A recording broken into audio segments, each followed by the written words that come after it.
Славите го Господа, zašto je dobar, Alleluia.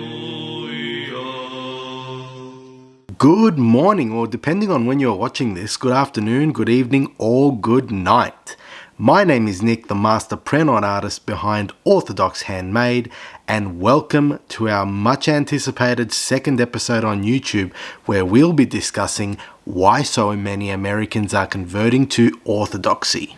This episode is a special one, as it has had direct input from faithful American followers of Orthodox Handmade, submitted via direct message, so be sure to stick around until the end where I share my favourite of all the submitted answers. Before we continue, please be sure to subscribe to this channel.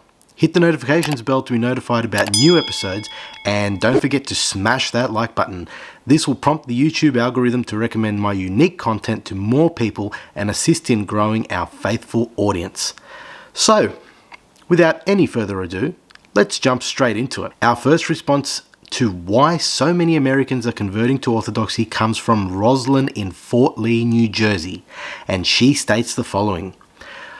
I personally know a few people who have converted to Greek Orthodoxy, but mainly because their spouse was Greek and they wanted to raise their children Greek Orthodox.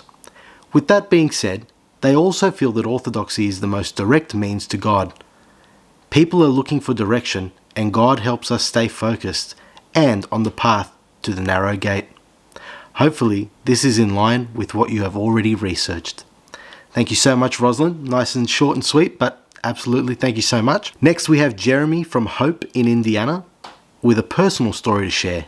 Jeremy writes, quote, "My journey has been long searching for the one true Catholic and Apostolic Church. I was raised non-denominational and always knew deep down there was something more, something real, something traditional. Strayed away during college and watched the things fall apart around the world. Lied to by governments and politicians, learned about World War II, Rothschild, and NOW, which is the New World Order, making it worse. Got married to my high school sweetheart, graduated college, and got my first real job. I was very depressed, despondent, suicidal, angry, and everything else that comes with it. Being a young fit man, I wanted to tackle it myself, but I am but one man. What could I do? My wife of 3 years left me due to my repulsive behaviour and absolutely shattered my life. My friend who had talked to me about Orthodoxy before was really a blessing and helped me learn about Orthodoxy. The first time I went, I felt something real. So ultimately what turned me to Orthodoxy was seeing what the lack of God in the world is doing. It is out of our control. The only thing we can do is seek God and better ourselves. When we battle evil directly, we will surely lose. I am terrible about putting things into words, but hopefully you get the story." Thank you so much for sharing that story, Jeremy. It was truly touching, and I'm so glad that even though it was from an unfortunate initial circumstance, that you did find Orthodoxy. Moving on, we have a written answer from a new convert, in fact, Kate from Canton, Ohio. Let's hear her thoughts on the topic. "We actually converted last November. My husband and I grew up Protestant. We had some issues in the church I grew up in, and so we tried other churches, and things just started happening that made us question a lot of things. We got to a point where we didn't have a home church, and that just didn't sit well with us at all, especially because we had 2 kids and one on the way. My husband started researching, trying to find what was best for our family, and I think that's what's happening a lot, because I've heard a lot of people having the same story as us. People are starting to look back to the early church and, surprise, it's still here. Who knew? So thankful my husband found the Orthodox Church. There is so much peace and comfort knowing you're home. It's unfortunate though, because when your whole family is Protestant and they haven't found it themselves, it's very hard for them to get. We will forever pray that God leads them to Orthodoxy." Coming in the 4th spot, let's hear Aaron's story about why he converted to Orthodoxy. "I am a former deist. My household is cultural non-practicing Christian. I started searching back in 2019. I noted one of my friends had started his conversion to Orthodoxy, and I had had an extremely passive interest in the past about it. Bought an Orthodox cross too, ironically enough, only to become actual Orthodox years later. But he gave me my first inspiration. I had considered Protestantism, but there was never enough there, and I had my own problems with Roman Catholicism. Orthodoxy was the ticket. Fun fact, I was an agnostic atheist at the time of my first visit to my now home parish. I about didn't go, but she had told me to go anyway. Why Orthodoxy? It has the whole truth, the wholeness of the original Christian faith as set forth by Jesus Christ himself and maintained by the apostles. If I know better, why would I want to be apart from it? With the current spiritual state of America focused on materialism and carnal pleasure, to find that there is more to life than that, when that's all you've ever known, is amazing. And with the current state of heterodox churches, I've been further inspired to help spread the faith any way I can. And finally, I wish to share with you my favourite of the 5 responses, and it comes from Gus in Oswego, Illinois. On the topic of why so many Americans are converting to Orthodoxy, Gus writes, quote, "Beauty is a good word to use for it. A lot of average American churches have lost their ways. Growing up, I always found myself nodding off or not being able to pay attention to the person preaching. Nothing really wrong with them. They definitely do help some people.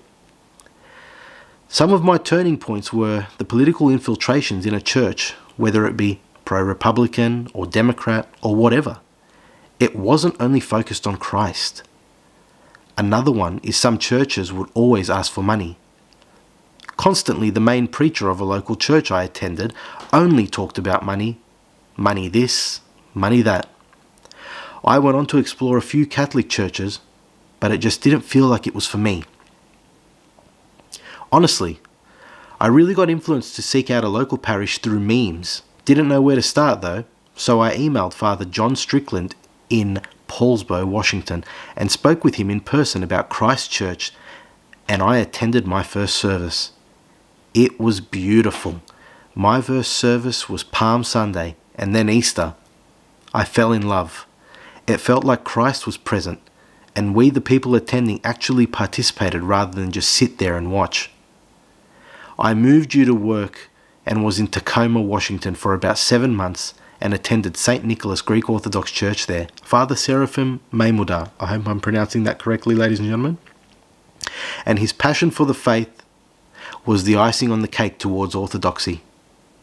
Through compassion and the Word of God, he sent a message through me that will probably never be achieved by anyone else. I miss hearing his liturgies. If only it wasn't so expensive to live out there. In addition to my statement, the Orthodox churches in America need to unite. America is, quote, a melting pot, yes. However, there is only so many generations until they no longer identify with their ethnicity. Many people I have spoken to see these churches and think that they have to be that ethnicity to attend. Obviously not true, but the churches should become one Orthodox Church of America. My first church was OCA and had dozens of attendees. Ladies and gentlemen, Gus also sought to share the response from his girlfriend, which is as follows.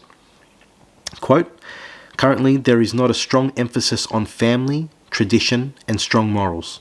Growing up in a Catholic family, I was brought up with these ideals. We didn't go to church as a kid, but when I started going as an adult, I didn't feel that those ideals were upheld. In the Orthodox Church, I found that family life and morals were upheld." So there you have it, ladies and gentlemen. Personal responses from a handful of Orthodox faithful in the United States of America.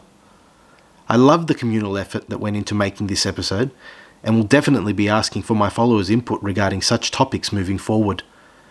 Thank you so much to all those who shared their responses. There was in fact many more, but unfortunately all couldn't be included in a single podcast, otherwise we'd be here for over an hour. It is evident that the respondents feel that Orthodoxy is the true Christian path.